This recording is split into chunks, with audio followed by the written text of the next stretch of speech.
Hey guys, welcome to another fat loss video lesson, and in today's edition, I'm going to be explaining to you why making large reductions to your overall calorie intake and meal frequency will actually work against you and cause you to gain more fat over the long run rather than lose it.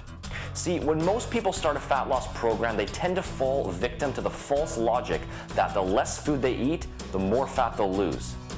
While it might seem to make sense on the surface, the reality is that this crash dieting approach is literally one of the absolute worst things you could possibly do if your goal is to burn off body fat and keep it off over the long run. See, the human body is a very intricate and highly complicated system that is hardwired with the ultimate goal of keeping you alive and healthy at all times. Thousands of years ago, we didn't have a readily available source of food, and we often had to endure days on end without any nutrition at all. So as a result, the body had to come up with a way to keep us alive and healthy during these times of famine. What exactly happens when this famine response kicks in? Well, two major adjustments are made, and they are directly counterproductive to your goal of a lean and sculpted body.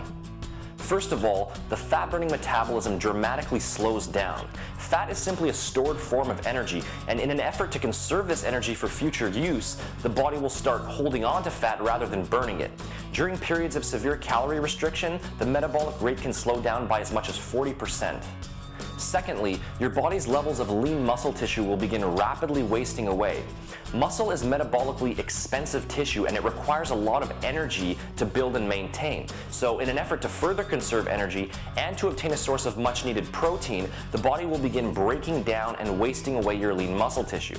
In fact, around half of the body weight that you lose during a crash diet comes from muscle mass.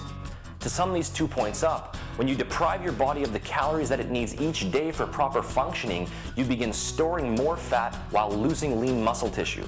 It's the ultimate double whammy and is the absolute opposite goal of what you should be striving for. So, how do we avoid all of these negative effects? Well, work with your biology, not against it. There are two main ways of doing this. Number one, create only a slight calorie deficit through your diet. A good general guideline for this is to consume 15 to 20% fewer calories than is needed to maintain your current weight. As a rough general figure, this usually equates to consuming about 11 to 13 calories per pound of body weight each day. And number two, maintain a high meal frequency.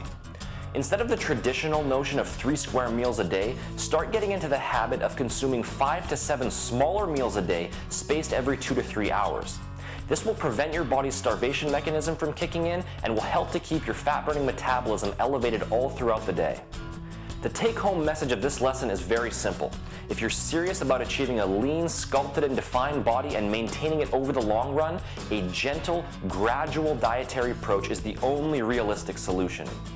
Focus on a small calorie deficit through your diet, maintain a high meal frequency, and ensure that you're providing your body with all of the nutrients that it needs each day for proper functioning. This kind of approach is going to keep your fat-burning metabolism elevated, is going to preserve your lean muscle tissue, and is going to set you up for healthy, long-term fat-burning results that no crash diet could ever produce.